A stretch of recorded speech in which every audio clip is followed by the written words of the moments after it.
Translation को खत्म कर देते हैं। ठीक है, तारीख कितनी आज?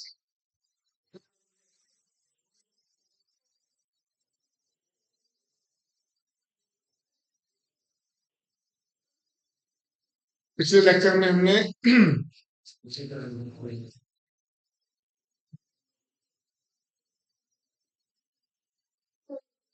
टीआरएनए के स्ट्रक्चर की बात की थी। ठीक है, पिछले लेक्चर में हमने वो सारी बातें की, जेनेटिक कोड की बात की, वोकल हाइपोथेसिस की बात की, डिजेनरेसी की बात की। ठीक है, किस किसने एक्सेप्शंस देखे यूनिवर्सलिटी ऑफ जेनेटिक कोड के? मैंने कहा था ना कि आपको एक्सेप्शंस देखने हैं। क्यों भाई? How many of you have done that? बताया था ना मैंने, यूनिवर्सलिटी ऑफ जेनेटिक कोड के एक्सेप्शंस क्या है? क्वेश्चन आता है।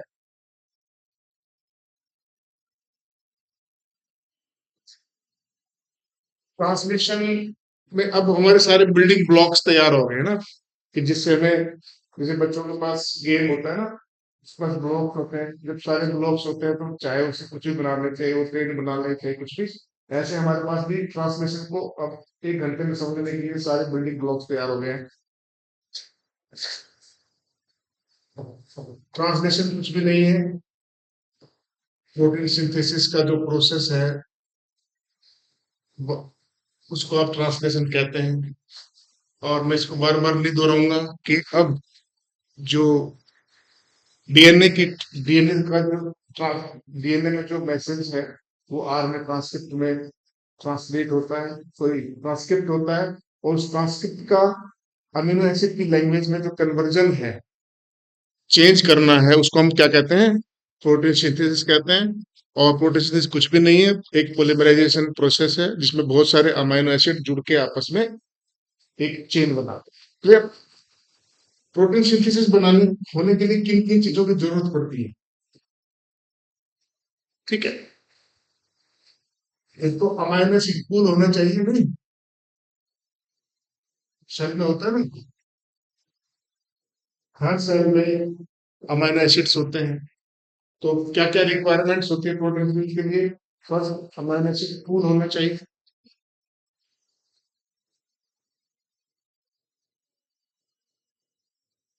टीआरएनए मॉलिक्यूल होना चाहिए। और क्या होना चाहिए?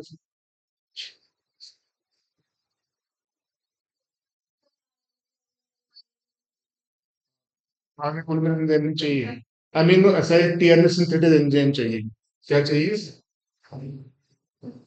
अमीनो एसिड टीआरएनए सिंथेटेड एंजाइम चाहिए।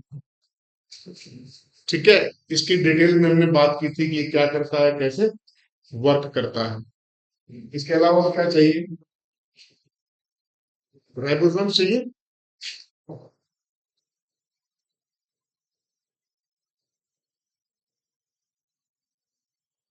राइबोसोम्स दो टाइप के होते हैं, आपको पता है, बताने की जरूरत नहीं है। न्यूक्लियस है, ये यूकैरियोट्स में और ये प्रोकैरियोट्स में। ठीक है, जनरली जो राइबोसोम्स हैं वो अपनी डिस्क्रीट यूनिट के रूप में पड़े होते हैं। डिस्क्रीट का मतलब अलग अलग पड़े होते हैं। ठीक है, लेकिन जब प्रोटीन सिंथेसिस होता है, तरीके जब प्रोटीन सिंथेसिस होता है तो एक common member stand in the join हमेशा, उसके बाद क्या बनाते हैं? पोलिसोम फॉर्मेशन। पोलिसोम समझते हो क्या? ये ये एनवायरनमेंट के ऊपर बहुत सारे, इट्स क्लियर। उसके बाद क्या चाहिए? मैग्नीशियम आयन चाहिए। मैग्नीशियम आयन इज वेरी, ठीक है, ये क्या है?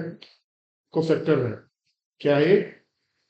कोफैक्टर है। और राइबोसोम की जो यूनिट्स की जो असेंबली होती है, असेंबली का मतलब जुड़ने में it plays a significant role. Clear? इसके अलावा क्या चाहिए? जीटीपी चाहिए,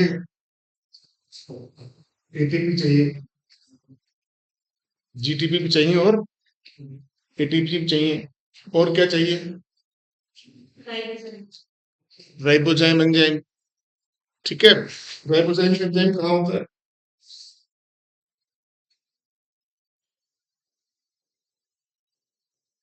जिसका जो राइबोजाइम जो है इसको हम कहते हैं, इसका नाम है पेप्टिडाइल ट्रांसफरेज।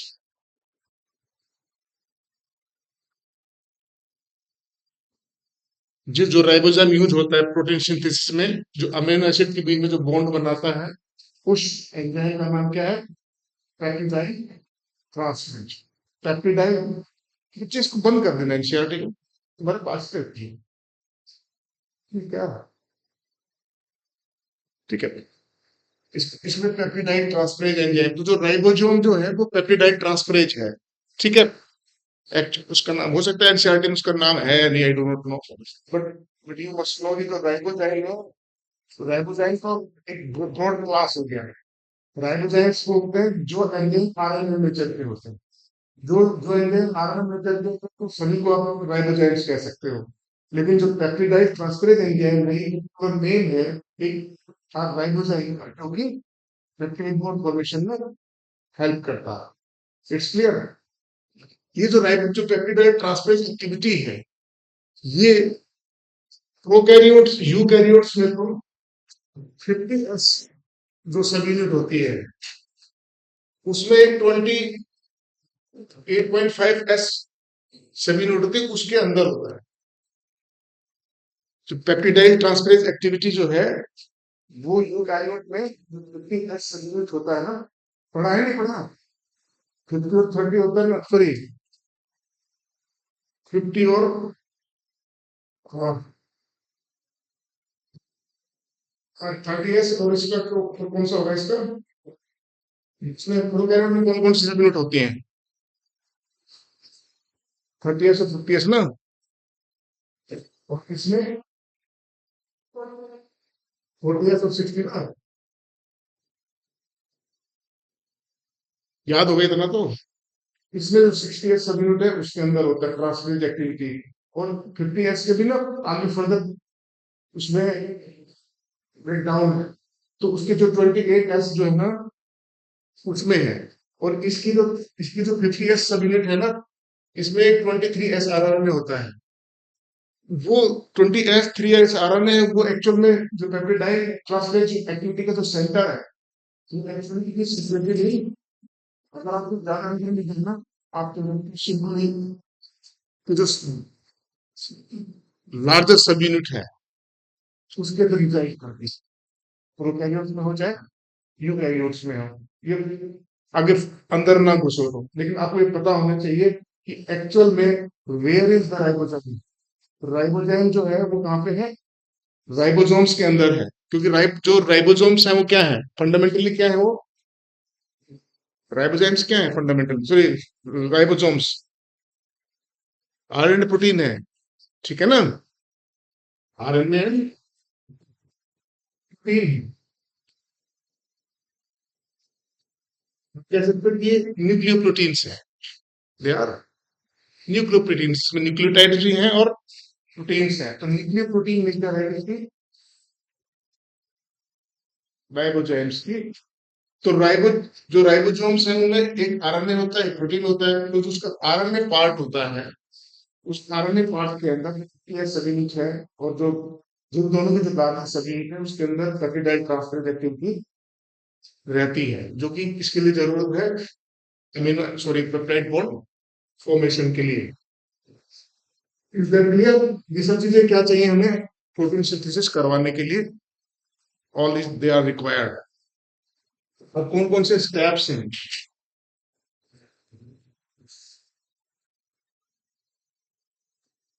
पहला इनिशिएशन,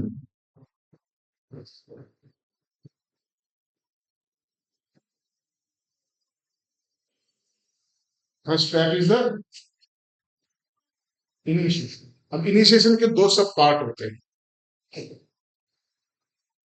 ठीक है। पहला होगा अमीनो एसिड एक्टिवेशन। इनिशिएशन में पहला स्टेप क्या है? Amino acid activation. पढ़ा है? क्या होता है अमीनो एसिड एक्टिवेशन? देखो, इनिशिएशन प्रोसेस है, it can be categorized into two steps. Okay, first step is amino acid activation. Clear? ये आप कह सकते हो, इसमें क्या बनता है? अमाइनो एसिड टीआरएनए मॉलिक्यूल बनते हैं, यानी कुल मिला के क्या होता है, टीआरएनए और अमीनो एसिड आपस में जुड़ते हैं। तो जब एक टीआरएनए मॉलिक्यूल किसी अमीनो एसिड से जुड़ जाता है तो उस कॉम्बिनेशन को क्या बोलते हैं? Amino acid tRNA. अगर मेथियोनिन जुड़ गया तो अमीनो एसिड टीआरएनए मेथियोनिन। अगर वेलिन जुड़ा, अमीनो एसिड टीआरएनए वैल। मैंने पिछली बार कमी ही बताया था, हमें अमीनो एसिड के लिए एक amino acid tRNA synthetic enzyme special होता है उसका, और वो अमीनो एसिड पर्टिकुलरली उसी अमीनो जो अमीनो एसिड टीआरएनए सिंथेज पे बाइंड कर सकता है, अदरवाइज तो एक्यूरेसी पॉसिबल। बताया था ना पिछली बार कि प्रोटीन सिंथेसिस में एक्यूरेसी कैसे रह पाती है। लड़के शाबाश, कौन बताएगा? मैंने कल पिछली बार बताया था कि जब प्रोटीन सिंथेसिस होता है तो उसमें गलती नहीं होती, तो उस गलती को रोकने के लिए क्या होता है? प्रूफ रीडिंग बोलते हैं जिसको। आपने डीएनए रेप्लिकेशन प्रूफ रीडिंग पढ़ी है ना? डीएनए रेप्लिकेशन प्रूफ रीडिंग को कैसे होती है? डीएनए रेप्लिकेशन होता है, उसकी एक्यूरेसी होती है। एरर रेट क्या होता है रेप्लिकेशन का?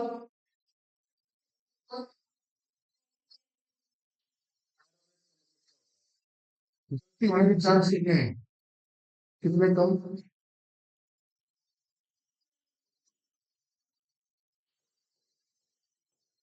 10⁵ 10⁵ पर न्यूक्लियोटाइड जोड़ेंगे तो उसमें एक की संभावना होती है। Error rate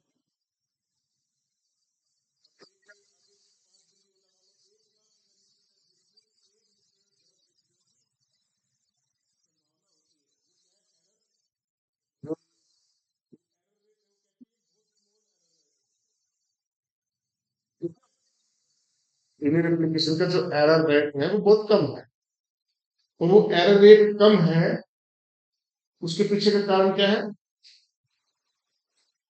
proof reading activity. क्या है प्रूफ रीडिंग? क्या होता है बताओ?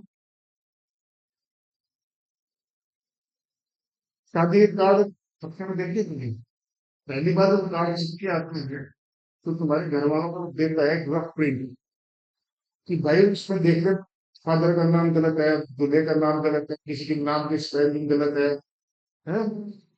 Is that clear? जब एक रफ प्रिंट जब आपको मिल जाता है, उस रफ प्रिंट के बाद आप उसे ठीक कर देते हैं, उसको कहते हैं प्रूफ रीडिंग। ऐसे ही मान लो आपने कुछ टाइपिंग करवाया कहीं से, तो अब वो टाइपिस्ट आपको एक बार रफ प्रिंट निकाल के देता है कि आप अपना नाम चेक कर लो, अपने फादर का नाम, अपने नाम की स्पेलिंग कुछ गलत तो नहीं है। इसको क्या कहते हैं? प्रूफ रीडिंग कहते हैं। ठीक है, गलती को सुधार करना, काइंडली,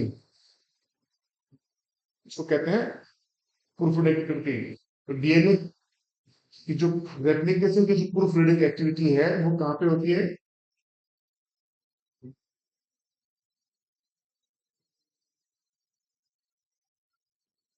भाई जो डीएनए पॉलीमरेज थर्ड एंजाइम है, डीएनए रेप्लिकेशन कौन करता है? डीएनए में आपने पढ़ लिया ना, तो कौन करता है? DNA polymerase third enzyme, DNA polymerase third enzyme. DNA polymerase third enzyme की दो टाइप की एक्टिविटी है। 5 प्राइम से 3 प्राइम में इसकी क्या एक्टिविटी है? पॉलीमरेज। क्या बोलते हैं?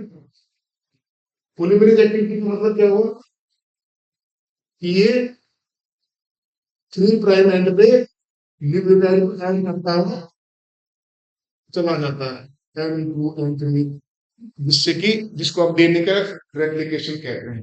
तो 5 प्राइम टू 3 प्राइम रिलेशन पे क्या करता है? पॉलीमरेज एक्टिविटी करता है, डीएनए को बनाता है। इसकी एक एक्टिविटी और भी है, 3 प्राइम टू 5 प्राइम इसकी एक्टिविटी होती है, उसको कहते हैं इसकी एक्सोन्यूक्लिक एक्टिविटी। क्या कहते हैं उसकी? एक्सोन्यूक्लिक एक्टिविटी।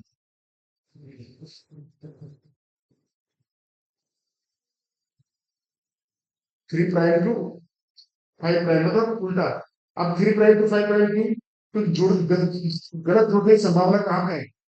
3 प्राइम एंड पे हमें कोई न्यूक्लियोटाइड पहले जुड़ रहा है, मान लो आपका डीएनए स्ट्रैंड ये है, ठीक है, इसका रेप्लिकेशन हो रहा है, और यहाँ पे आगे सी आ जाए, तो ये गलत हो गया ना। होना क्या चाहिए था? टी।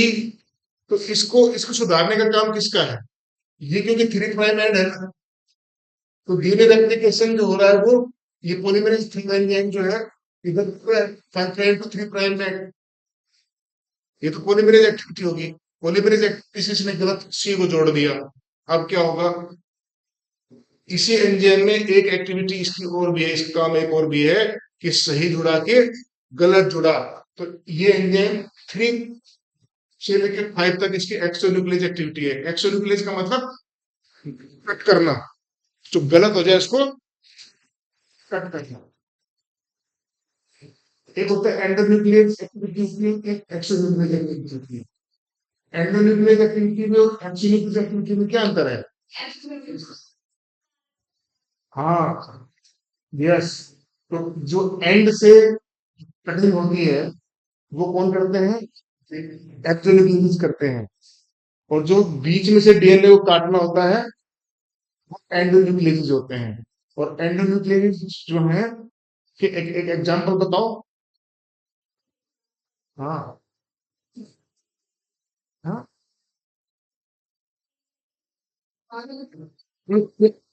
इसका नाम लो restriction enzymes.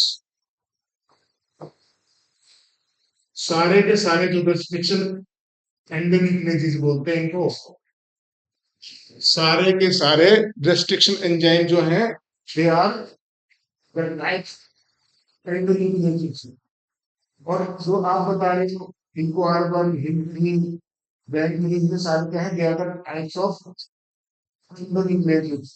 They are the types of endonuclease. ठीक है। रेस्ट्रिक्शन एंजाइम्स का एक पॉपुलर नेम है, वो क्या है? Molecular seizures. एक पॉपुलर नाम उनका क्या है? Molecular scissors. तो यहाँ पे एक्सोन्यूक्लियस एक्टिविटी से डीएनए रेप्लिकेशन करता है। तो ऐसे ही मैं कह रहा हूँ कि प्रोटीन सिंथेसिस जब होता है तो उसकी एक्यूरेसी को मेंटेन करने के लिए भी एक प्रोसेस है, जो मैंने कल आपको बताया था। I don't want to repeat it. ठीक है।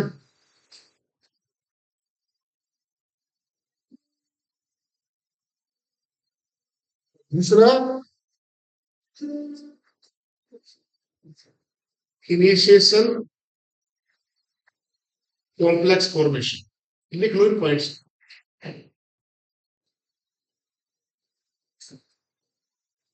इनिशिएशन प्रोसेस के दो सब क्लासिक दो टाइप होंगे, एक तो एक्टिवेशन ऑफ अमाइनो एसिड कह सकते हो, और दूसरा होगा initiation complex formation. Initiation complex बनता है, इनिशिएशन कॉम्प्लेक्स का मतलब क्या है कि जब भी कोई प्रोसेस स्टार्ट होगा उससे पहले वो सब चीजें आके जुड़ जाएगी जो कि काम आनी है। उसको क्या कहते हैं? इनिशिएशन कॉम्प्लेक्स कहते हैं। वाइस में सुन रहे हो? इनिशिएशन कॉम्प्लेक्स का मतलब क्या हुआ? वो सारी चीजें एमआरएनए पे आ जाएंगी जो कि ट्रांसलेशन के लिए जरूरी है। ठीक है। सब क्लियर कर दूं?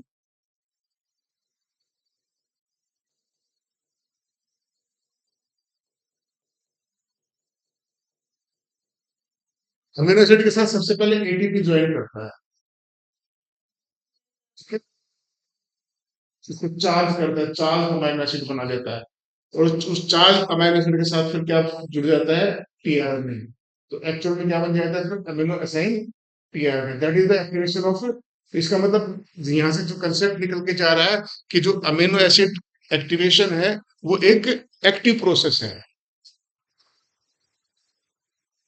एक्टिव प्रोसेस का मतलब एनर्जी कंज्यूमिंग है, और उसकी एनर्जी कहाँ से आती है?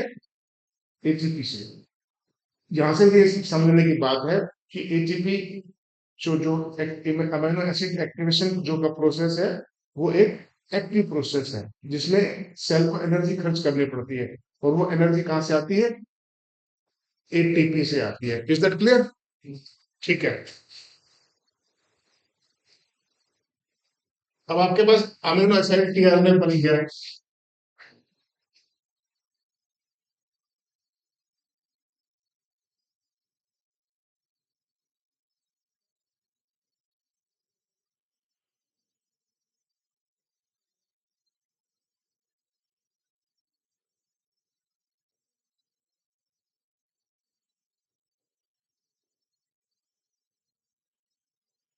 ये आपका एमआर में है, हाई प्राइम थ्री प्राइम, ये इसका सी सी ए ओ एच एंड है, ठीक है? और इसके ऊपर अमीनो एसिड जुड़ गया, ठीक है?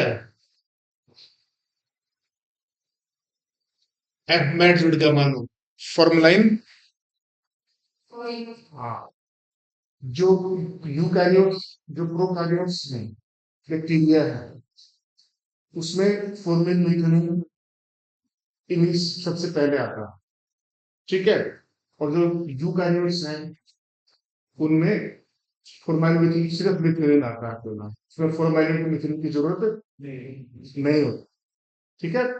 प्रोकैरियोट और यूकैरियोट में दोनों में फंडामेंटल अंतर ये है, ठीक है?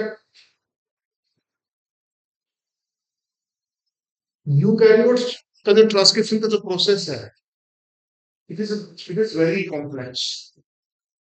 तो आपको जो क्लास में जो है अभी पढ़ाया जा रहा है वो सिर्फ क्या है? बैक्टीरिया का है, प्रोकैरियोट का ट्रांसलेशन है। ट्रांसक्रिप्शन भी आपने प्रोकैरियोट्स का ही पढ़ा, यूकैरियोट्स में और प्रोकैरियोट्स में there is a lot of differences. तो उस पर हम नहीं जाएंगे, एक आध कोई अंतर होगा तो I will let you know that. तो आपके पास ये फॉर्मूले, ये आपके पास क्या हो गया? अमीनो एसाइल टीआरएनए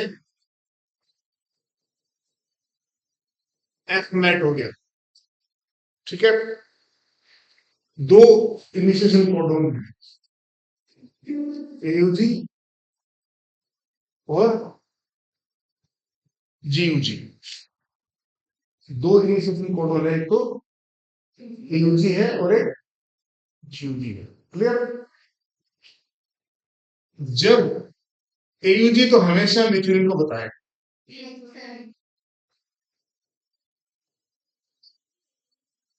जीयूजी जब इनिशिएशन कोडोन की तरह काम करेगा तो हमेशा मिथ्यूनिन को बताएगा। ये बस ध्यान रखने की बात है।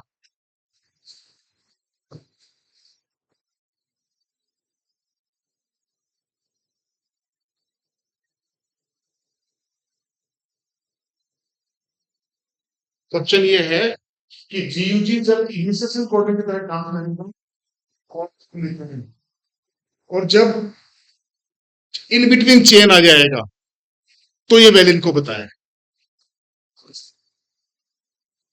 मतलब आपके अनुमान में है, अगर यहाँ तक जीव आ गया तो ये मिथ्यूनिन, लेकिन अगर जीव जी यहाँ पे आ गया तो यही जीव जी क्या करेगा? It will code for methionine, valine.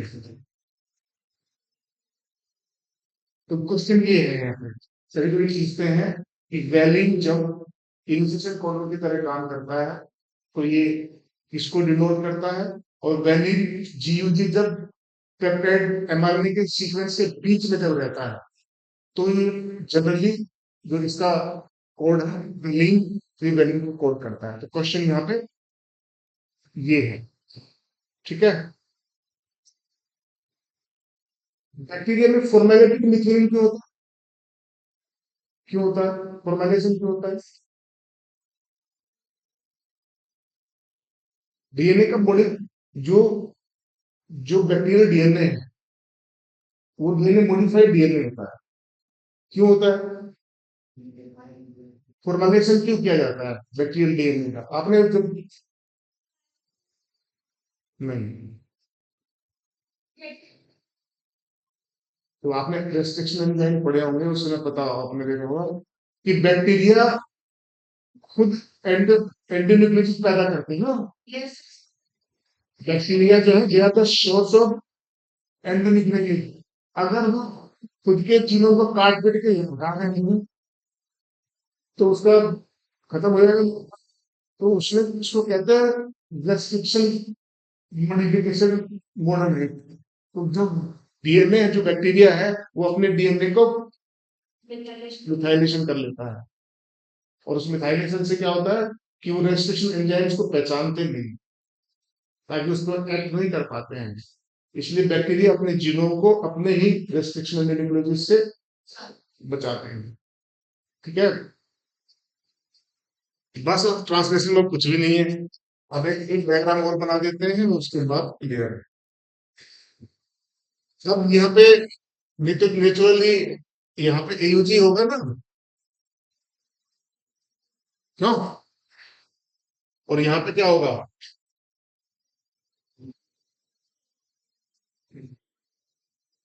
ठीक है। तो ये आपको ये पता होना चाहिए कि जहां नेचुरल लिखा होगा वो हमें उसके एंटी कोडोन एंड पे ये वाली सीक्वेंस होगी। ये वाली सीक्वेंस जहाँ के जिसके एंटी कोडोन पे होगी उसी के साथ नेचुरल अटैच होगा। वैलिन अटैच नहीं हो सकता यहाँ पे आके। ठीक है। सेकंड स्टेप क्या है? इलोंगेशन। सेकंड स्टेप क्या है? सारे स्टेप एक साथ डायग्राम में बनाएंगे, थोड़ा स्टेप्स लिख लीजिए।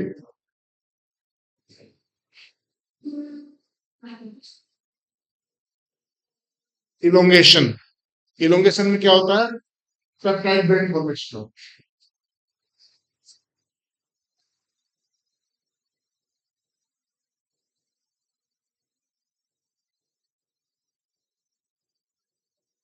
क्या कह सकते हो आप? पॉलीमराइजेशन मतलब, पॉलीमराइजेशन का मतलब बहुत सारे अमीनो एसिड आके जुड़ते हैं, A1 A2 इस तरह से। ठीक है। जो पेप्टाइड बॉन्ड फॉर्मेशन होगा, एक अमीनो एसिड की जो स्ट्रक्चर है उसके फंडामेंटल स्ट्रक्चर बताओ एक अमीनो एसिड की, शाबाश। तो इसके पास COH, इसके पास एक NH2 होगा, एक हाइड्रोजन होगा, और एक कोई भी फंक्शनल। क्या बात है बात, समझ में नहीं आ रही? कोई ऐसी बात मैं नहीं समझा पा रहा हूँ, शाबाश। मैं एक अमीनो एसिड की फंडामेंटल स्ट्रक्चर बनाई है, बेसिक स्ट्रक्चर। हर एक एक अमीनो एसिड इस तरह से बना रहता है। एक उसके पास अमीनो ग्रुप होता है, एक उसके पास कार्बोक्सिलिक एसिड ग्रुप होता है। ये आर ग्रुप डिटरमाइन करता है कि अमीनो एसिड की क्लास क्या होगी, कि न्यूट्रल होगा, बेसिक होगा, कि एसिडिक होगा। अगर दो COH ग्रुप आ जाएंगे तो एसिडिक हो जाएगा।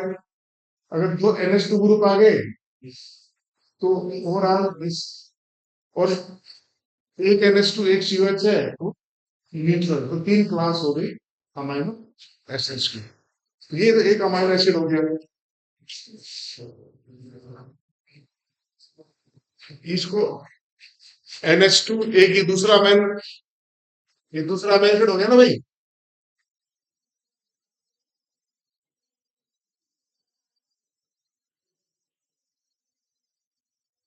एक अमीनो एसिड तो ये हो गया, एक अमीनो एसिड ये हो गया, और यहाँ पे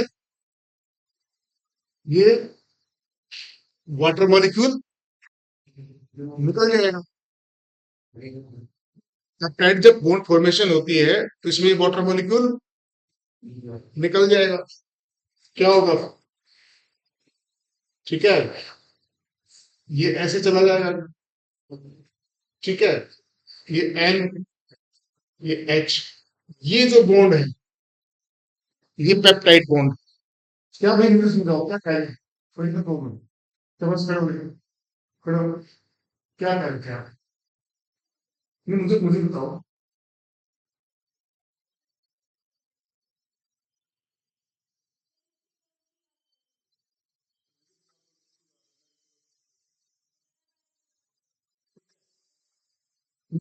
कौन से भूल गया? ठीक है, इलोंगेशन में बेटा यही होता है, एक अमीनो एसिड आया, ठीक है, एक अमीनो एसिड का COH ग्रुप, दूसरे अमीनो एसिड का NH2 ग्रुप, ठीक है, आपस में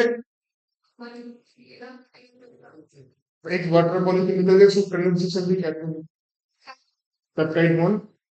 तो इलोंगेशन में कुछ नहीं होता, पेप्टाइड बॉन्ड की फॉर्मेशन होती है। और ये अमीनो एसिड ट्रांसफर है, इसका मतलब क्या है कि इसमें ग्रुप ट्रांसफर करता है। आप केमिस्ट्री में पढ़ा होगा, कुछ रिएक्शन है, कुछ एंजाइम ऐसे होते हैं जो ग्रुप ट्रांसफर करते हैं।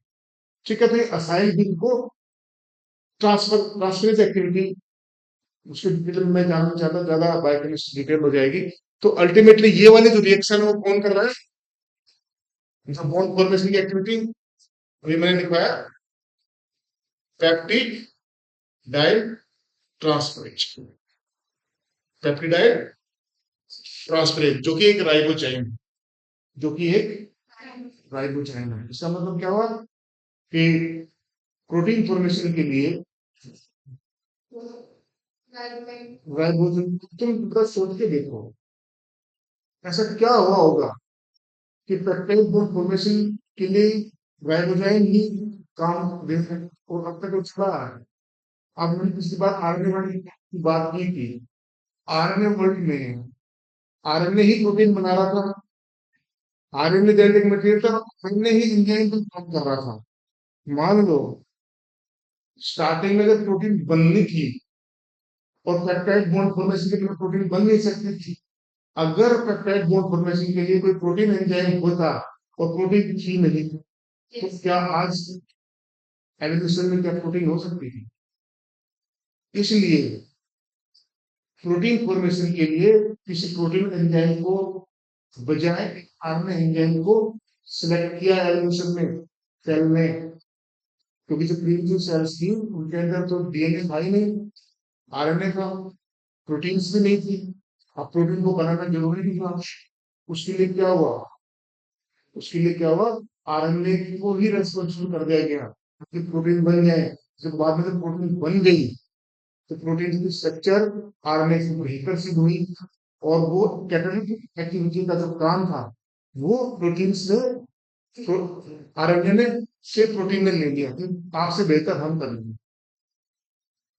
क्योंकि आरएनए की थ्री डायमेंशनल स्ट्रक्चर नहीं होती, आरएनए की स्टेबिलिटी इतनी बढ़िया नहीं होती, इसलिए आरएनए धीरे धीरे एवोल्यूशन में पिछड़ता हुआ चला गया। उसमें दोनों काम जो है चले गए, जेनेटिक इंफॉर्मेशन का स्टोर हाउस का काम भी चला गया और उसकी कैटालिटिक एक्टिविटी भी चली गई। उसके पास बीच का एक अडेप्टर का काम रह गया, मैसेंजर का काम रह गया, बस यही काम रह गया।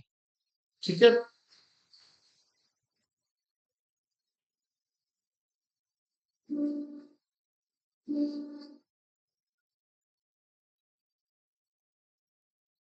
ये आपका एक एमआरएनए है।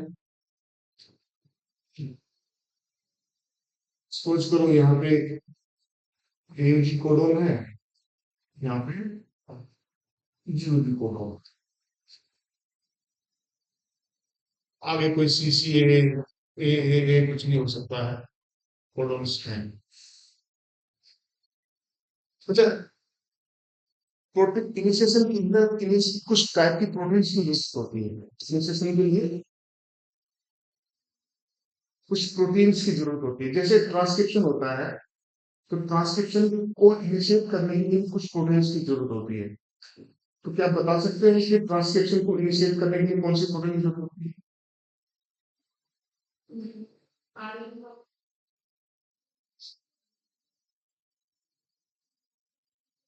तो प्रोकैरियोट्स में ट्रांसक्रिप्शन को इनिशिएट करने के लिए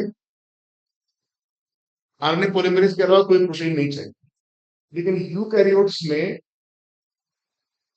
ट्रांसक्रिप्शन के लिए कुछ प्रोटीन्स की जरूरत पड़ेगी, जिनको हम क्या कहते हैं? Transcription factors. पता है तुम्हें? ट्रांसक्रिप्शन, आप इसको नोट कर लेना कि ट्रांसक्रिप्शन फैक्टर्स क्या होते हैं। तो ट्रांसक्रिप्शन फैक्टर्स वो प्रोटीन्स होती हैं जो कि यूकैरियोट्स के अंदर प्रोटीन्स, आरएनए प्रोटीन्स के लिए जरूरी होती है। और ट्रांसक्रिप्शन फैक्टर्स का जो नाम है, क्योंकि मैंने आपको बताया था कि ट्रांसक्रिप्शन में यूकैरियोट में सबसे मेन एंजाइम कौन सा आता है? आरएनए पॉलीमरेज 2, आरएनए होल सेकेंड। यूकैरियोट्स में ट्रांसक्रिप्शन में सबसे मेन एंजाइम कौन सा है? आज आरएनए पॉलीमरेज सेकेंड। ठीक है। सिग्मा फैक्टर तो बेटा आरएनए पॉलीमरेज के एक हिस्सा है, बताते हैं उसको। तो आरएनए, ये बाहर नहीं है सिलेबस के, यू मस्ट नो इट कि यूकैरियोट्स के ट्रांसक्रिप्शन में सबसे इंपॉर्टेंट जो है, मेन रोल कौन करता है? RNA polymerase second, RNA polymerase first, और जो थर्ड है इनको आरएनए बना रहा है या एमआरएनए बना रहा है। लेकिन जो एमआरएनए बना रहा है सिर्फ आरएनए पॉलीमरेज सेकेंड बना रहा है, तो इनका नाम दे दिया गया है TF2, ट्रांसक्रिप्शन फैक्टर 2 का मतलब क्या है? ये आरएनए पॉलीमरेज के साथ काम करते हैं, इसलिए इनका नाम ट्रांसक्रिप्शन फैक्टर्स दे दिया गया है। ये ट्रांसक्रिप्शन फैक्टर्स हैं, ये शुरुआत करने में हेल्प करते हैं। ऐसे ही प्रोटीन सिंथेसिस में भी इनिशिएशन फैक्टर्स होते हैं। ठीक है। प्रोटीन सिंथेसिस में भी क्या होता है? कुछ प्रोटीन्स की जरूरत होती है, तो क्या कहते हैं? इनिशिएशन फैक्टर्स कहते हैं। क्या कहते हैं? इनिशिएशन, लिख लो इसको, इनिशिएशन फैक्टर्स। इनिशिएशन फैक्टर वो प्रोटीन्स हैं जो कि these are the proteins which are required for initiation of the translation। ठीक है। और प्रोकैरियोट्स के 3 फैक्टर्स होते हैं, IF1, IF2 और IF3। Initiation factor first, initiation factor second, initiation factor third. तो प्रोकैरियोट्स में 3 इनिशिएशन फैक्टर्स हैं जो कि इनिशिएशन के प्रोसेस में हेल्प करते हैं। ये प्रोटीन्स हैं, they are protein in nature, they are required. और यूकैरियोट्स में इनको दे दिया गया है EIX। ई जो है स्मॉल ई और यूकैरियोट्स। ठीक है। जो स्मॉल ई, ये किसको डिनोट करता है? Eukaryotes. I for initiation, F for factors. Eukaryotes को मैं डिटरमिनेशन में बता रहा हूँ, ये पूछते नहीं है। प्रोकैरियोट्स की पूछते हैं IF1 का काम क्या है, IF2 का काम क्या है, और IF3 का काम क्या है। ठीक है। IF3 जो है वो राइबोसोम की स्मॉलर यूनिट्स की कहता है। IF3 जो है, जैसे स्मॉलर कौन सी? 30th यूनिट होगी ना, स्मॉलर यूनिट कौन सी है? 30th। तो IF1 क्या, 3 क्या करता है? IF तो जो स्मॉलर यूनिट में जुड़ जाता है, जो कि क्या हेल्प करता है? दोनों को चाइल्ड से जुड़, दोनों को अलग रखता है। मतलब अगर ये IF3 जैसे अलग हो जाएगा, वो जुड़ जाएंगे आपस में। और IF1, IF3 जब तक स्मॉल यूनिट में जुड़ा रहेगा, दोनों को रहेंगे। अगर आपको साइटोप्लाज्म में दोनों को अलग, तो आपको करना भी पड़ेगा। IF3 जो है स्मॉलर से जुड़ा रहेगा, और जैसे ही दोनों यूनिट फाइल कर जाती है, IF3 उनसे हटने दूर हो जाता है। ठीक है। क्योंकि अगर हमेशा बाइंड करा रहेगा तो भी प्रोटीन फॉर्मेशन नहीं हो सकती है, और हमेशा अलग रहेंगे तब भी प्रोटीन फॉर्मेशन नहीं हो सकती है। तो दोनों को अलग स्मॉल के साथ बाइंड कर जाता है। जैसे ही दोनों स्पीड आपस में बाइंड करती है, ये फिर अलग अलग।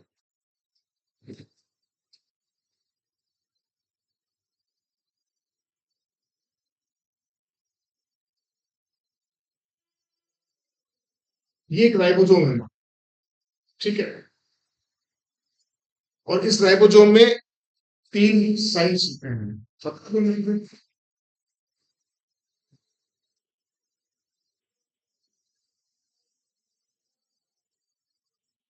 अलग से कर देते हैं इसको।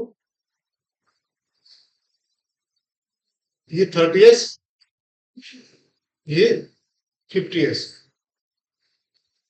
एक तो होता है बेटा ई साइट, जिसको एग्जिट साइट कहते हैं। एक है पी साइट, जिसको पेप्टिडाइन, इसका नाम लिख लो, E for the exit site, E for the exit site, P for the peptidyl site, और A for amino acyl site. ये तो आपके एनसीईआरटी में होंगे। E for exit site, P for peptidyl site. ये तीनों ग्रूव्स हैं, स्पेस हैं, कहाँ बने हुए हैं? राइबोसोम्स। 50 एस सब यूनिट जो है, उसके अंदर ही ग्रूव्स बनी हुई है, ठीक है। Is that clear? E side cut से क्या होगा कि एक ट्रांस, देखो ध्यान से सुनो, होगा क्या, पहले थ्योरेटिकली सुन लेना, और अब चाहो तो आज जाके एनिमेशन देख लेना, ठीक है। तो उससे वो क्लियर जाएगा। मैं एनिमेशन में क्या होगा मैं बता देता हूँ। जैसे जो ये अमीनो एसाइल साइट है ना, इस पे हमेशा सबसे पहले आके पहला अमीनो एसिड जो है, पहला जो टीएनए है, टीआरएनए है, जो किसी अमीनो एसिड को लेके आएगा और नेट्रोजन को लेके आएगा। पहला पहला अमीनो एसाइड टीआरएनए कौन सा होगा? मिथिलीन वाला होगा। वो हमेशा पहला पेप्टिडाइल साइट पे है। किस पे आएगा? पेप्टिडाइल साइट पे। इसको ध्यान रखो, लिख लो सही बात, लिखो, शाबाश।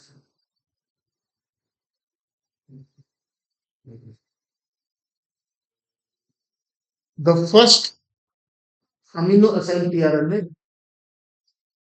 The first amino acyl tRNA, और ब्रैकेट में लिखो amino acyl tRNA met, first amino acyl tRNA, और उसका नाम क्या है? Amino acyl tRNA met comes on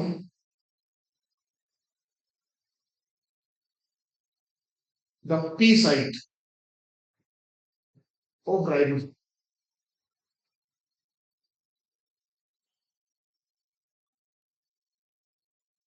ठीक है। कौन सा पी साइट और ए साइट कोई फिक्स नहीं होता है, मैं उसका भी एक एनिमेशन आपको बताऊंगा, लेकिन फर्स्ट आपके दिमाग में यही होना चाहिए कि जो पहला अमीनो एसिड टीआरएनए है वो पी साइट पे आएगा। इसके बाद जितने भी नए अमीनो एसिड टीआरएनए आएंगे वो हमेशा ए साइट के होंगे। और देखो इसमें एक लाइन और लिख लो, टू इंश्योर, टू इंश्योर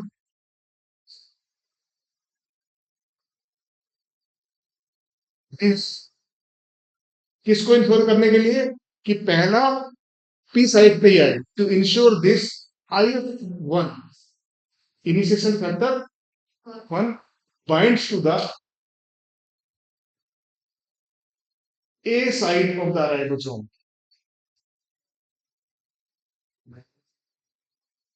क्या देखो बच्चों, जब भी कोई नया अमीनो एसिड टीआरएनए आएगा वो हमेशा ए साइट पे आता है,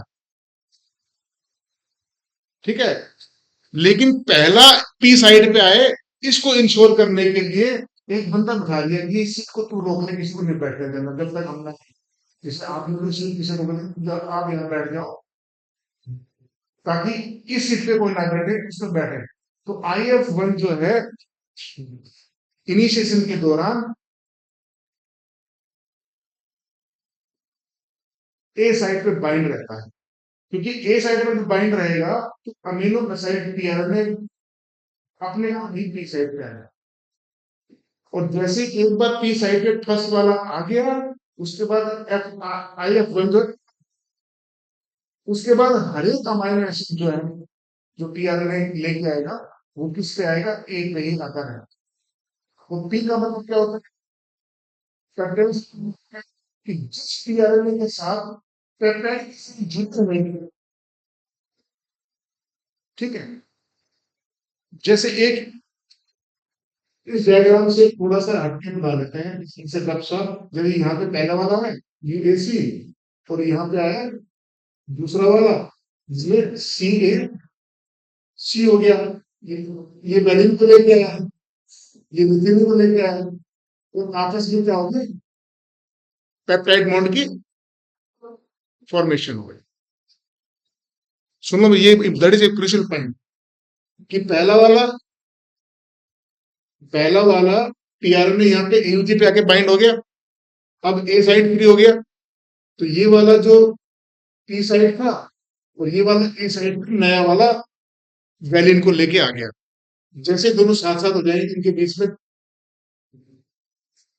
पेप्टाइड बॉन्ड की फॉर्मेशन हो गई। पहला अभी डाइपेप्टाइड बन गया। अब क्या होगा कि आर्मी पॉलीमेरेज दो तरह की थ्योरी है। कुछ लोग तो कहते हैं कि राइबोसोम जो है mRNA पे यूज कर, एक एक कोड को यूज करता हुआ चलता है। कुछ लोग कहते हैं कि आरएनए सिंबल है और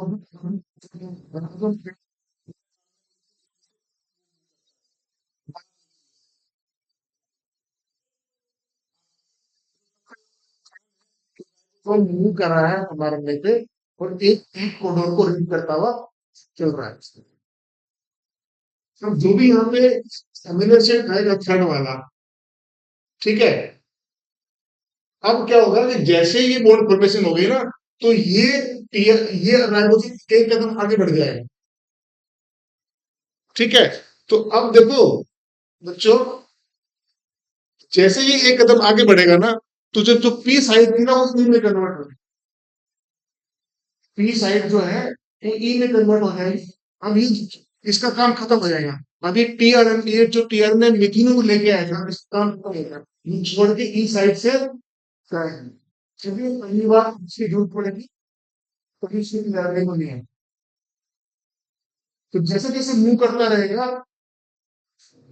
पी साइड पे हमेशा वो टीआरएन रहेगा जिसके साथ पॉलीपेप्टाइड अटैच रहेंगे, और ए साइड का हमेशा एक और एक इसका जो पी साइड है, जिसके साइड पे आ जाएगा, और नया वाला पी साइड पे आ जाएगा। तो जैसे इसका काम खत्म हुआ, वो हमने छोड़ के इस साइड से एग्जिट करके चला जाएगा। इस प्रकार क्या होगा, एक एक पीआरएनए मॉलिक्यूल आता जाएगा, बॉन्ड फॉर्मेशन होती है, एग्जिट साइड से निकलता चली जाएगा, नया वाला पी साइड पे आता है। आप चाहे तो आज एक एनिमेशन देख लीजिए, तो बहुत सारे एनिमेशन आजकल चल रही है यूट्यूब पे, तो आपको ये समझ में आ जाएगा कि जो मैं आपसे जो कह रहा हूँ वो कैसे हो रहा है। बस अपने दिमाग में रखना समझाने के लिए, कि पहला पेप्टिडाइल साइड पे आएगा, उसके बाद ए साइड पे एनिमेशन आया, दोनों में बॉन्ड फॉर्मेशन हुई, आर जो है राइबोसोम के एक कदम इन कोडोन को और आगे बढ़ा, पी साइड पे जो टीआरएनए था वो ई पे आ गया, ठीक है। और जो जो ए वाला था पी पे आ गया, और ए फिर खाली हो गया थर्ड को आने के लिए, और टी जो पी वाला था वो ई साइड से एफ जुड़ता है। इस प्रकार टीआर में बिल्कुल आते रहेंगे, उनको छोड़ के जाते रहेंगे। बिल्कुल ऐसे दोस्तों कि बहुत सारे लोग मिनिस्टर्स हैं, उनको ये कार को लेके आती रहेंगी और छोड़ छोड़ के जाती रहेंगी।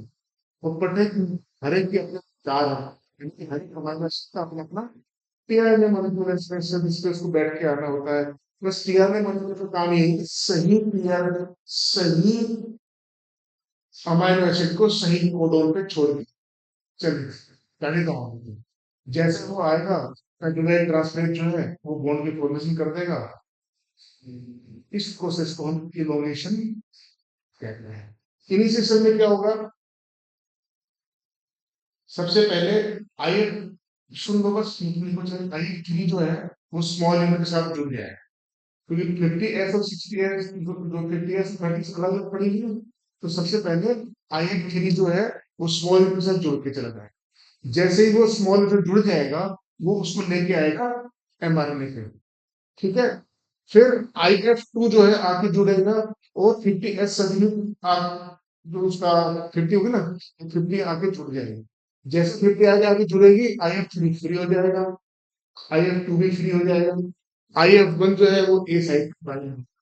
IF जब तक ये पहला एनिमेशन के आगे नहीं आ जाता, जैसे पी साइड पे आया IF3 की खत्म, यानी कि तीनों इनिशिएशन फैक्टर का काम खत्म।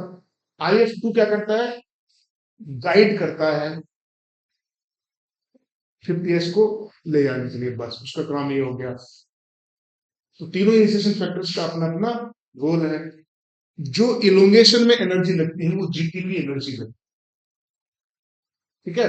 इनिशिएशन सॉरी इलोंगेशन में जो एनर्जी खर्च होती है पॉलीमराइजेशन में, it comes from the GTP. आप इसको नोट कर सकते हैं कि इलोंगेशन प्रोसेस में energy is come from the GTP. GTP का कंजप्शन होगा इसमें,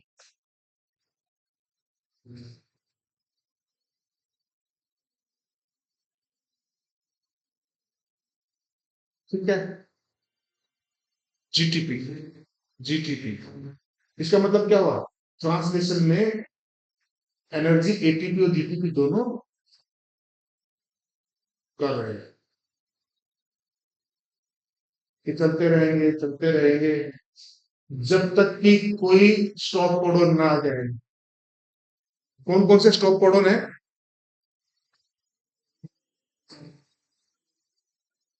लास्ट स्टेप क्या हो गया, तीसरा स्टेप क्या हो गया, कंटिन्यूशन। पहला स्टेप इनिशिएशन, दूसरा इलोंगेशन, तीसरा कंटिन्यूशन। इलोंगेशन तब तक चलता रहेगा जब तक कि आगे बढ़ने में इनकाउंटर ना हो किसी स्टॉप कोडन से। इलोंगेशन प्रोसेस तब तक चला जाएगा तब तक कि कोई तीनों से कोई एक स्टॉप, कौन कौन से हैं स्टॉप कोडन, स्टॉप कोडन कौन कौन से हैं, UAA, UGA, UAG ना, ये तीनों क्या है,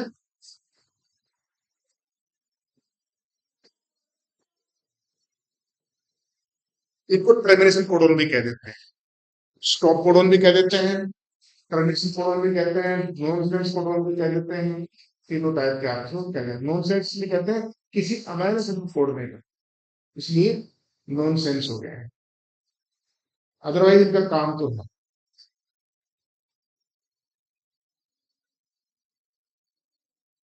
ये जो इनिशिएशन जो ये स्टॉप कोडन है, ये मिमिक करते हैं, मिमिक मिमिक समझते हो,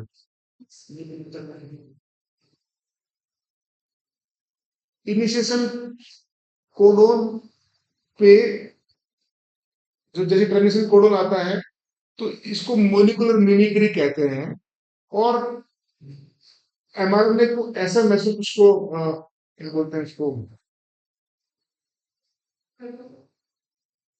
हाँ जो राइबोसोम को ऐसा महसूस करवाते हैं कि नए कोई टीआरएनए आ गया, तो वो अपना चेन को रिलीज कर देता है।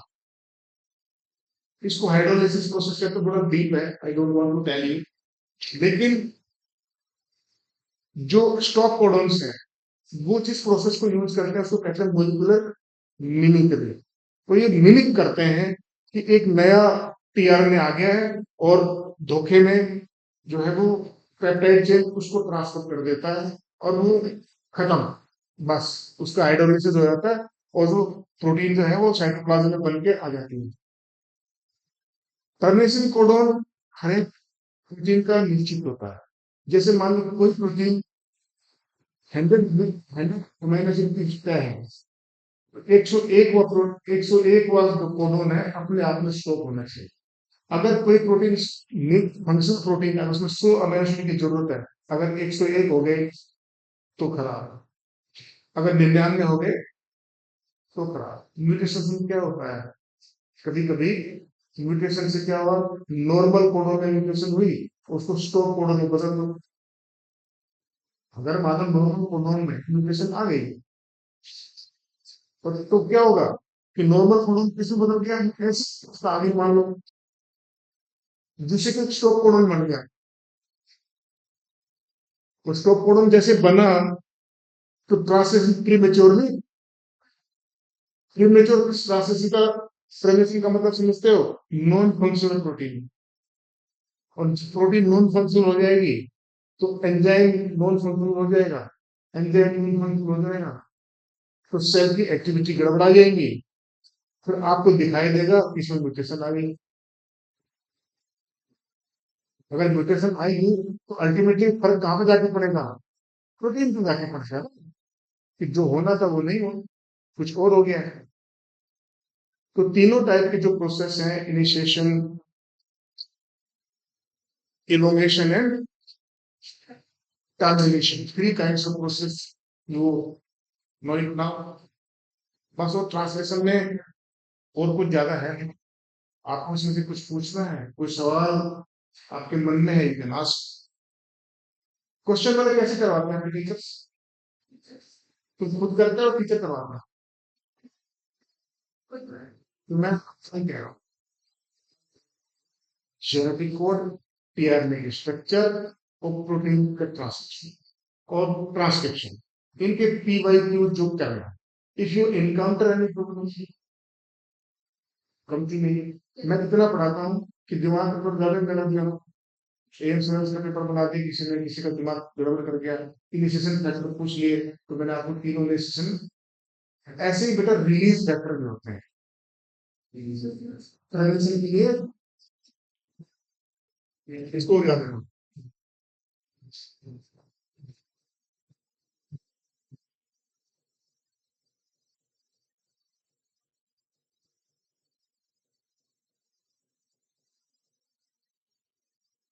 जैसे इनिशिएशन फैक्टर थे, जैसे क्या है रिलीज फैक्टर, ये जो रिलीज फैक्टर है ना, यही मिमिक करवाते हैं।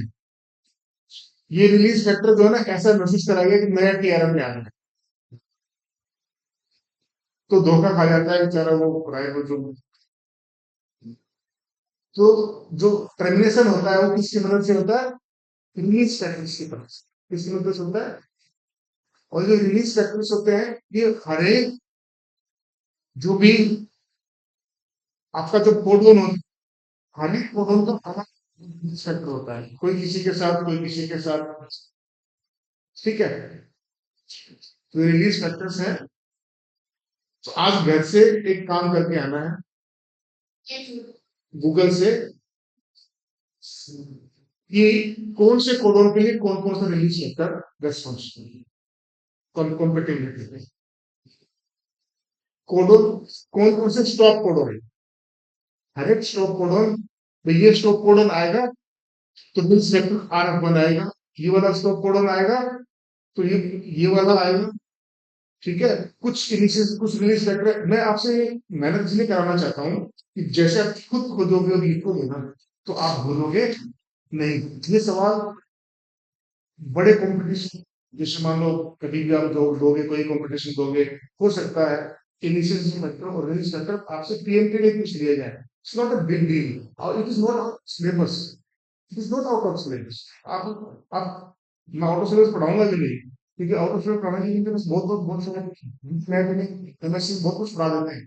तो हमारा मकसद ये नहीं कि आपको बाउंड से, लेकिन मेरा मतलब ये है कि हम आपको 15 पढ़ा है क्योंकि 10 कक्षा पढ़ा है, तो सीखने वाला पूरी कोशिश कर रहे हैं स्कूल, हम जहाँ ना खींचता हम वहां वहां तक पहुंचते हैं। मेरा नेचर ये भले साइड में थोड़ा एक आधा घंटा फालतू लग जाएगा, अलग बात होती है, लेकिन आज जाके मैंने आपको बताया यूनिवर्सिटी के एक्सेप्शंस को आपको याद करना रखना है। और दूसरा रिलीज फैक्टर्स, कौन से स्टॉप कोडोन के लिए कौन सा रिलीज फैक्टर रेस्पॉन्सिबल है, कौन किसको रिकॉग्नाइज करेगा। ए, अगर यू नहीं आया तो कौन आएगा। ठीक है,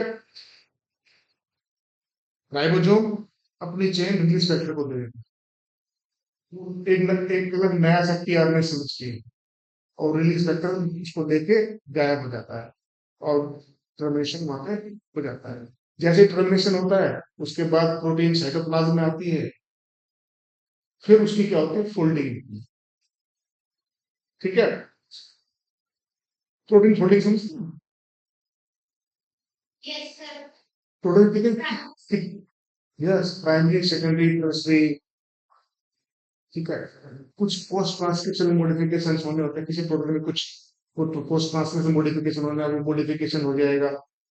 ठीक है, फिर उसकी मान लो कोई ऐसा प्रोटीन बना जिस जो कि कोई एंजाइम है, तो नेचुरली उसकी स्ट्रक्चर थ्री डायमेंशनल होगी। तो थ्री डायमेंशनल जब चेन बनेगी तो बिल्कुल सीधी बनेगी, फिर कोई उसके बाद उसकी फोल्डिंग होगी, थ्री डायमेंशनल फोल्डिंग होगी। ठीक है, फोल्डिंग के बाद अब क्या होगा, जहां की ये बनी वहां तक पहुंचाने। मान लो कोई प्रोटीन क्लोरोप्लास्ट की थी, बनी तो साइटोप्लाज्म में, वो एंजाइम चाहिए क्लोरोप्लास्ट में, तुम्हारा स्टेज में, इसको क्या कहते हैं प्रोटीन टारगेटिंग। अब तीन चीजें हो गई, प्रोटीन सिंथेसिस, ये तो आपके है ही। नंबर दो क्या हो गया, प्रोटीन फोल्डिंग, या आप कह सकते हो प्रोसेसिंग। और तीसरा क्या हो गया, प्रोटीन टारगेटिंग, कि जिसकी प्रोटीन है वहां तक, अगर प्रोटीन ही है, मान लो अगर वो प्रोटीन ऐसा नहीं बना कि न्यूक्लियस में जरूरत पड़ती है, तो साइटोप्लाज्म बना है, उसको फोल्ड फाल्ड करके वो तैयार करके तो फिर कैसे कुछ जोर लगा के कि अब ये तैयार हो गया, अब आपको भेज देते हैं, तो that is known as protein targeting. उसके बाद प्रोटीन बनाओ काम कर देती है। तो प्रोटीन का हासिल क्या होता है, जैसे आपने तो डिस्कशन में तो यहाँ तक तो सीमित हो गए कि बन गई, अब क्या होगा उसका। तो अब मैंने आपको दो बातें ये बता दी हैं कि फोल्डिंग होगी, उसकी प्रोसेसिंग होगी, जब वो बिल्कुल ओके हो जाएगी तो उसको जहाँ के लिए वो बनी है वहां पे भेज दिया जाएगा। That is protein targeting. Clear, तो ये मेरी तरफ से तो आपका ये वाला। उसके बाद है जीन रेगुलेशन। अभी तो हमने क्या पढ़ा था, जीन एक्सप्रेशन पढ़ा था। अब तक तो हमने क्या पढ़ा था, जीन एक्सप्रेशन के स्टेप क्या थे, ट्रांसक्रिप्शन और ट्रांसलेशन। जीन एक्सप्रेशन के कौन कौन से स्टेप हो गए, ट्रांसक्रिप्शन और ट्रांसलेशन, दोनों स्टेप क्या है जीन एक्सप्रेशन। अब जीन एक्सप्रेशन होगा कि नहीं होगा, उसका कंट्रोल कहाँ है। ठीक है, आपके सिलेबस में प्रोकैरियोट का ही जीन रेगुलेशन है, यूकैरियोट का नहीं है। ठीक है, जीन रेगुलेशन में आपको दो चीजें पढ़ेंगी, एक तो लैब में कौन पढ़ना है, और दूसरा पढ़ना है ट्रिप्टोफैन होगा।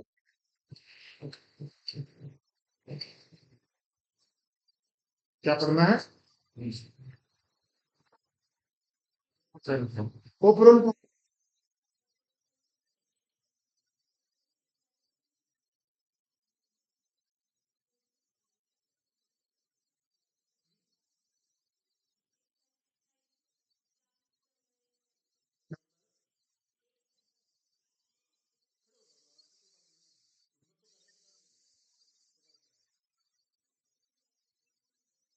बॉयज में हिम्मत करोगे तो ओपरल।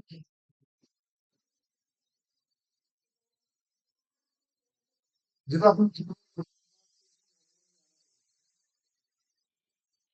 देखो,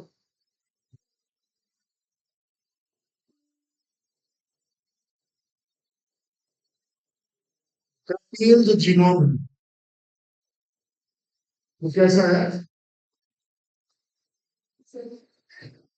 सर्कुलर है।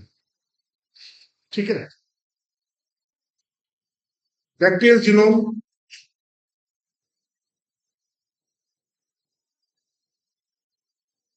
कॉन्टिन्यूस है। कॉन्टिन्यूस का मतलब सिंक्रोनस नहीं होता है ना। ठीक है, it is this not this continuous, it is continuous. ठीक है। अगर ये कंटिन्यूस है, इसलिए क्या होता है कि जो बैक्टीरियल जीनोम होता है, कहाँ जा रहा है?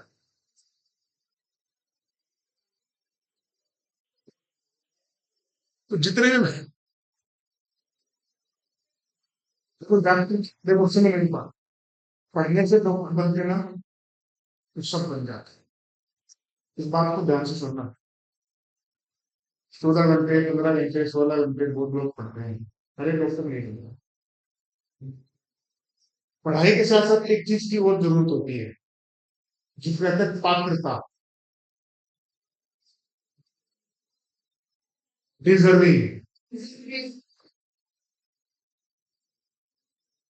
तुम कितने भी इंटेलिजेंट हो, कितने भी पढ़ाकू हो, तुम्हारे अंदर कुछ खराब है, कुछ गड़बड़ है तुम्हारे अंदर, तुम्हारे घर वाले तुम ये नहीं करे।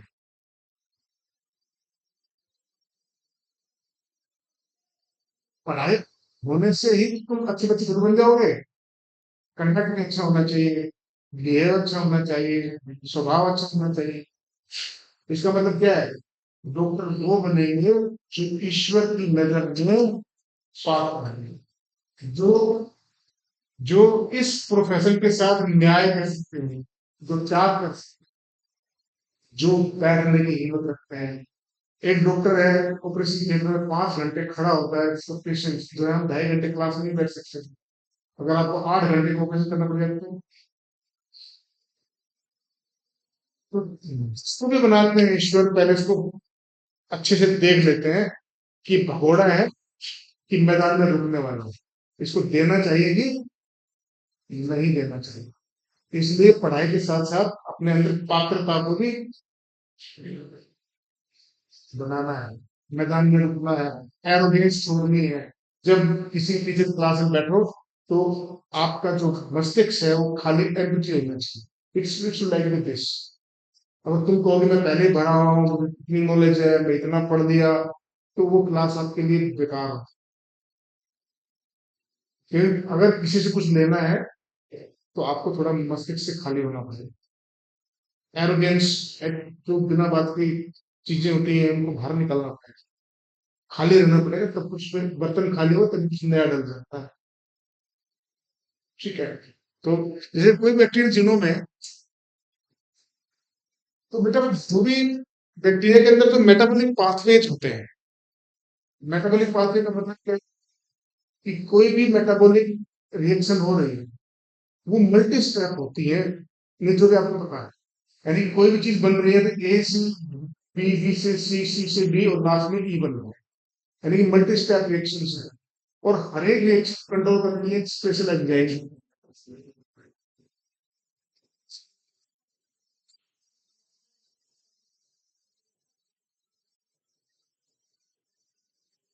तो enzyme A 1, enzyme B, A 2, enzyme A 3, यानी कि इसका मतलब क्या? एंजाइम के अंदर जीन करो, एंजाइम के अंदर जीन करो, देखो जीन हर एक कंट्रोल, हर एक स्टेप को कोई जीन कंट्रोल करते हैं और नेचुरली जीन एंजाइम बनाएगा।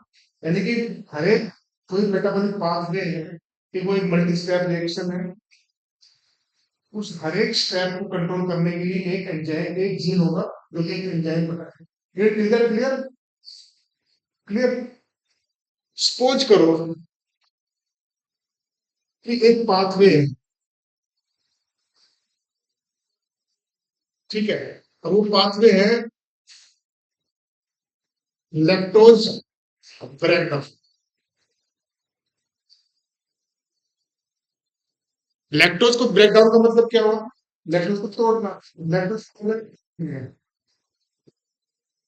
ग्लूकोज प्लस के लैक्टोज, यानी कि अगर आप किसी बैक्टीरिया, हर एक लिविंग ऑर्गेनिज्म, हर एक सेल जो है, उसका रेस्पिरेटरी सबस्ट्रेट क्या है? ग्लूकोज। फर्स्ट चॉइस है इसकी ग्लूकोज। फर्स्ट चॉइस क्या है? ग्लूकोज है, कार्बोहाइड्रेट्स है। इसका मतलब अगर कोई भी शुगर आप देंगे तो अल्टीमेटली वो कन्वर्ट होना किसमें? ग्लूकोज। अगर आप बैक्टीरिया को लैक्टोज पे रख दें, ऐसा मीडियम जिसमें लैक्टोज शुगर हो, तो बैक्टीरिया क्या करेगा? लैक्टोज को तोड़ेगा। क्लियर? लैक्टोज को तोड़ने के लिए किसी एंजाइम की जरूरत पड़ेगी। वो जो एंजाइम्स लैक्टोज के ब्रेकडाउन में हेल्प करेंगे, वो सारे के सारे जो जीन उसमें इन्वॉल्व है, तो एक वो पाथवे के जीन हो गए, वो एक पाथवे के जीन हो गए। उस पाथवे के जीन क्या कहलाएंगे? लैक्टोज डेसिस्टिन, लैक्टोज, लैक्टोज पाथवे के जीन हो गए। तो ऐसे ही जैसे तीन जीन है, जेड वाई ए, ठीक है, तीन जीन का नाम है, भाई, तीन जीन है, जेड वाई ए। ये तीनों, जो तीनों जीन है, ये जो तीनों जीन्स हैं, हंस क्यों रहे हो भाई? पिटाई, पिटाई हो जाएगी। ये तीनों तीनों जीन्स हैं, ये एक क्लस्टर में प्रेजेंट है, क्योंकि इनमें डिसकंटिन्यूटी नहीं है। जेड काम करेगा तो उसके बाद वाई काम करेगा, वाई काम करेगा तो ए काम करेगा। किसी में से एक भी जीन ने काम नहीं किया तो पूरा पाथवे डिस्टर्ब हो जाएगा। बिल्कुल ऐसे ही जैसे ये सारे बल्ब सीरीज में हैं, अगर ये यहां से गड़बड़ हो गया तो ना ये चलना, ना ये चलना। क्लियर? ये तीनों जीन जब एक क्लस्टर में है, आपका तो ये सर्कुलर जीनोम है बैक्टीरिया का, और यहाँ पे जेड वाई एंड ए है।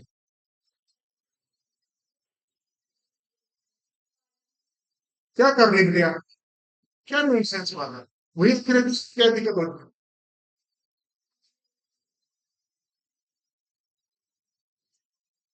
सुनो मेरी बात, मैं एक्शन ले लूंगा तुम्हारे खिलाफ। मैं सिर्फ टीचर नहीं हूँ, मैं कोर्स चलाने वालों में से हूँ। I am not an option. तुम शिकायत कर दोगे सर नहीं पढ़ा पा रहे, मैं, क्योंकि कोई मानेगा भी नहीं। मेरे लेक्चर लखनऊ तक देख रहे हैं, कोई टीचर किसी की हिम्मत नहीं, बड़े से बड़ा कोचिंग वाला आ जाएगा ना, जो तुम्हारा एलन टैलेंट वाले हैं, उसी के ऊपर है जो मैं पढ़ा रहा हूँ। ठीक है? ये लोग चीन, और तुम पढ़ देना 50 लेक्चर्स, अगर कोई तुम्हें लैब ओपन इस तरह से पढ़ा दे, 20 लेक्चर आज ट्रेस करना तुम लैब ओपन पे, यूट्यूब पे best teachers, anybody can clear you. नहीं, खुद ही क्लियर नहीं हो पाते टीचर्स, रटवा रटवा के आगे बढ़ जाते हैं, वो भी आगे बढ़ जाते हैं। तो मैं बता रहा हूँ कि अगर एक बार समझ में आएगा, जीवन भर याद रहेगा। ओपरोन क्या है? ये सर्कुलर डीएनए है, इस पे तीन जीन एक साथ हैं, जेड वाई एंड ए। ये तीनों के जो तीनों जीन हैं आपस में नजदीक नजदीक है, क्योंकि इसमें वो नहीं है, क्या नहीं है, इंट्रॉन्स नहीं है भाई। ये जो क्लस्टर के रूप में प्रेजेंट होते हैं, और ये एक मेटाबॉलिक पाथवे को कंट्रोल कर रहे हैं। वो मेटाबॉलिक पाथवे क्या है? Lactose breakdown. इसलिए जो लैक्टोज ब्रेकडाउन को कंट्रोल करने वाले, रेगुलेट करने वाले तीन जीन जो क्लस्टर में है, वो एक ओपरोन है। इसका मतलब क्या है? What is operon? Operon is cluster of genes. It is a cluster of genes present on the bacterial genome controlling a particular metabolic pathway. लिखो आप operon.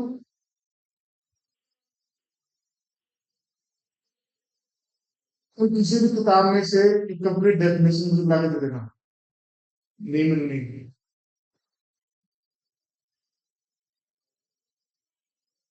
Operon is a cluster of genes present on circular bacterial genome. Present on circular bacterial genome, controlling a particular pathway. Controlling a particular metabolic pathway. Controlling a particular metabolic pathway. For example, leg operon consisted of three genes, clusters of three genes. For example, leg operon consists of a cluster of three genes, Z, Y, and A.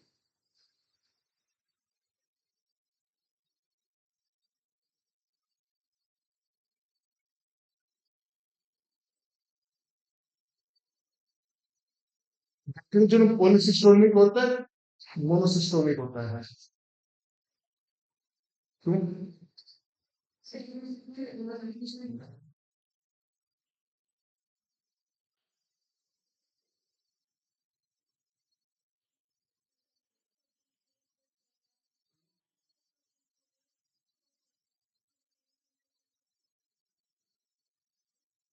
ठीक है, तो अब आपको ये ऐसे ही, जैसे मान लो यहाँ पे तीन चीज, पांच चीज और हैं, A B C D E. अब ये ट्रिप्टोफान का क्लस्टर है। ट्रिप्टोफान फॉर्मेशन यानी कि जो अमाइनो एसिड ट्रिप्टोफान को बनाते हैं, इसके सारे जीन एक क्लस्टर में प्रेजेंट है। तो ये क्या होगा? ट्रिप्टोफान। ये होगा लैकोप्रोन।